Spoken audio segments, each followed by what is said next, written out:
When the thugs saw Nia stop breathing, they didn't finish her off. Instead, they dragged her into a thatched hut with the others and prepared to burn them. As the flames grew, the seriously unconscious Nia slowly came back to life. Cruelly, her grandmother, who'd been shot in the head, was already dead in their hands. That meant Nia, who'd grown up parentless, had just lost the last relative she had. Faced with such a crushing blow, Nia didn't call the police. She knew the local courts would only give the killers about 3 years, where they'd be fed and coddled.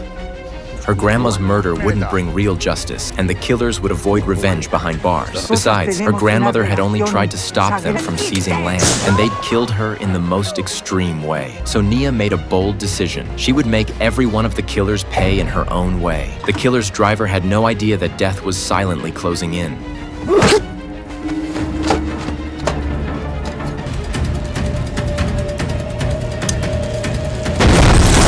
When the weapons in the car were blown to pieces, the 4 criminals finally realized how serious things were. Even worse, if Nia escaped and exposed that they'd shot the old woman, it would mean total ruin for them.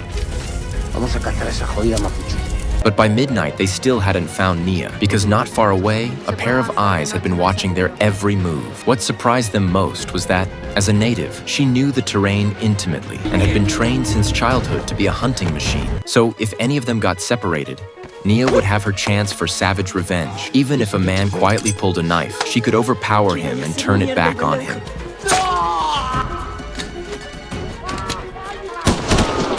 When they saw a comrade's femoral artery cut open, everyone gasped in terror. In a place without medical care, cutting someone's neck artery would kill quickly. Only severing the femoral artery would let a killer taste extreme fear and pain before a slow, brutal death. Just as Nia felt grim satisfaction, she suddenly remembered there was a sheer chasm right ahead.